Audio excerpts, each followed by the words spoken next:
Tollywood থেকে বলিউড এই যাত্রা খুব বেশি বাঙালি অভিনেত্রীর ক্ষেত্রে সোজা হয়নি। কেউ শুরু করেও থেমে গেছেন, কেউ আবার এক দুটি কাজের পর হারিয়ে গেছেন। সেই বাস্তবতায় দাঁড়িয়ে আবার বলিউডে ফিরছেন মিমি চক্রবর্তী। দ্বিতীয়বারের মতো হিন্দি ছবিতে অভিনয় করতে যাচ্ছেন টলিউডের জনপ্রিয় এই অভিনেত্রী। সাইফ আলী খানের আসন্ন ছবি হাম হিন্দুস্তানিতে দেখা যাবে তাকে, যা ইতিমধ্যেই দর্শক মহলে কৌতূহল তৈরি করেছে। ৩রা ফেব্রুয়ারি প্রকাশ পেয়েছে হাম হিন্দুস্তানের ফার্স্ট লুক টিজার। প্রায় ১.৫ মিনিটের এই টিজারেই চোখে পড়েছে মিমির উপস্থিতি। ভিডিওতে দেখা যায় একটি জনসভায় সাইফ আলী খানের বক্তব্যের সময় হাততালি দিচ্ছেন তিনি। খুব সাধারণ শাড়ি, গায়ে জড়ানো শাল, কোনো গ্ল্যামার নয়, বরং একেবারেই আটপৌরে লুক। এই সংক্ষিপ্ত উপস্থিতি ইঙ্গিত দেয় এবার হয়তো পর্দায় একেবারেই ভিন্ন এক মিমিকে দেখতে চলেছেন দর্শক। ছবিটি পরিচালনা করেছেন রাহুল ঢোলাকিয়া। হাম হিন্দুস্তানি সিনেমার গল্প গড়ে উঠেছে ভারতের প্রথম জাতীয় নির্বাচনের পটভূমিতে। সাইফ আলী খান এখানে অভিনয় করছেন ভারতের প্রথম নির্বাচন কমিশনার সুকুমার সেনের চরিত্রে। গত বছরই ছবিটির শুটিং শুরু হওয়ার কথা ছিল,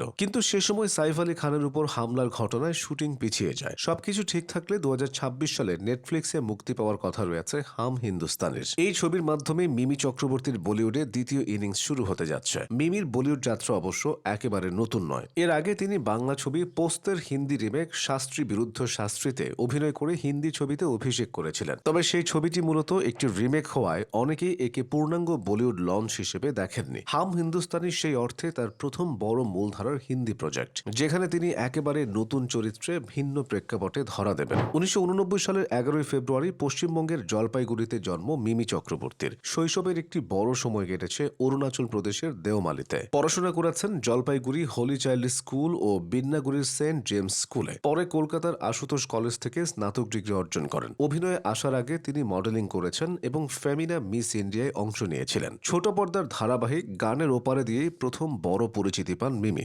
ঋতুপর্ণা ঘোষের চিত্রনাট্যে নির্মিত এই সিরিয়ালে পুপে চরিত্রে তার অভিনয়ে দর্শকদের নজর কাড়ে। রবীন্দ্রসঙ্গীত, আবেগ আর আধুনিক সম্পর্কের টানাপোড়েন সব মিলিয়ে এই ধারাবাহিক মিমিকে টলিউডে শক্ত জায়গা করে দেয়। ২০১২ সালে বাপি বারিজা ছবির মাধ্যমে বড় পর্দায় মুখ্য চরিত্রে অভিষেক ঘটে তার। এরপর একের পর এক বাণিজ্যিক ও আর্ট ফিল্মে অভিনয় করেছেন তিনি। বোঝে না সে বোঝে না, প্রলয়, শুধু তোমারই জন্য, গল্প হলেও সত্যি, খাদ, post, Dhananjay, Dracula sir, mini, রক্তবীজ এই তালিকায় প্রমাণ করে টলিউডে তার অভিনয়ের পরিসর কতটা বিস্তৃত। রোমান্টিক নায়িকা থেকে শুরু করে বাস্তবধর্মী শক্ত চরিত্র সব ধরনের ভূমিকাতেই তিনি নিজেকে ভেঙেছেন। অভিনয়ের পাশাপাশি রাজনীতিতেও সক্রিয় ছিলেন মিমি। ২০১৯ সালে তিনি তৃণমূল কংগ্রেসে যোগ দেন এবং একই বছর যাদবপুর লোকসভা কেন্দ্র থেকে সাংসদ নির্বাচিত হন। অভিনয় ও রাজনীতির এই যুগল ভূমিকা তাকে আলাদা পরিচিতি দেয়। যদিও পরে তিনি রাজনীতি থেকে নিজেকে ধীরে ধীরে সরিয়ে নেন, তবে এই অভিজ্ঞতা তার ব্যক্তিত্বে আলাদা মাত্রা যোগ করেছে বলে মনে করেন অনেকে। এই পুরো যাত্রাপথের দিকে তাকালে বোঝা যায় মিমি চক্রবর্তী বরাবরই নিজেকে